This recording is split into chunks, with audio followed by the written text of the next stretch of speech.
For more on this, I'm joined live by MPP Sol Mamakwa.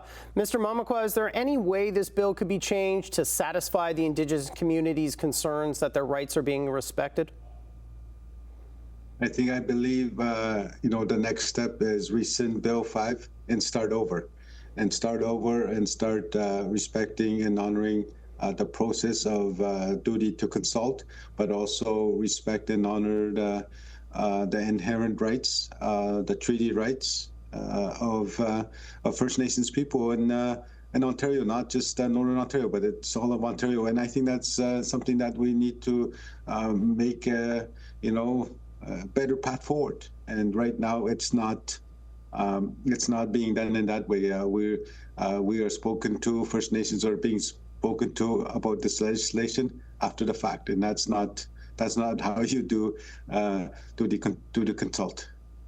What do you say to the Premier's argument that this bill is needed to protect the economy? If it was redone, is there a version of it that protects the economy that also protects Indigenous rights?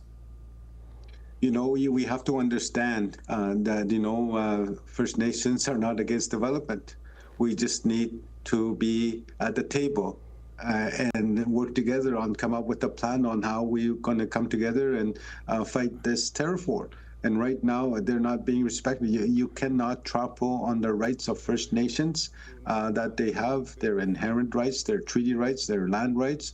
And right now, that's the process that they have. And then I think, again, we got to be part of that process. We have to be able to acknowledge that,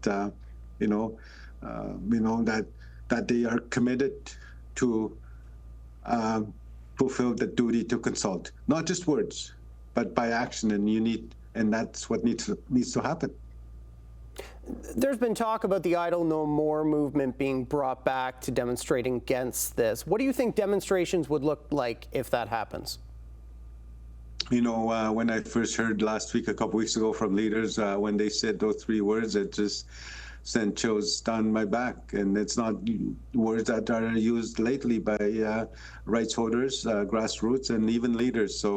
And I think you will see different demonstrations, especially once it passes. It's, we don't want to, they don't want to do that, but again, they have to listen, and you will see things that will happen on the ground. And they were very clear on some of their messaging when we did the hearings, and, the fights will be on the ground. Whether, I don't know if that means, does that mean road blockades? Perhaps. Does that mean going to the mines and, closing mines? I don't know. And that's what I mean. I'm hearing different things regarding, what people, grassroots people, First Nations people want to do. The passion around this seems very high right now. If demonstrations aren't enough, how far do you think Indigenous groups might go to stop this bill from coming into action?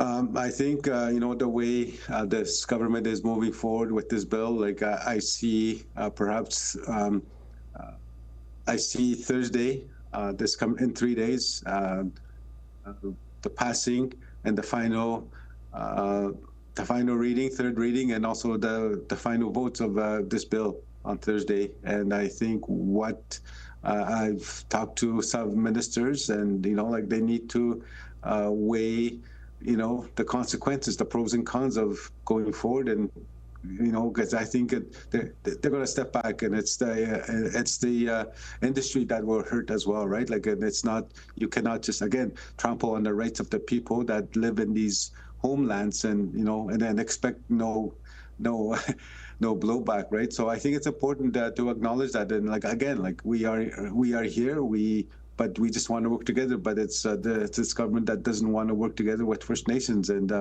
we cannot continue this way of dividing and conquering our nations. Because certainly there might be agreements that they may have with individual First Nations or some First Nations, and then leave the rest behind. You cannot do that, and I think that's no way to work together. That's MPP Sol Mamakwa. Mr. Mamakwa, thank you so much for giving us some of your time tonight. Miigwech, thank you for having me.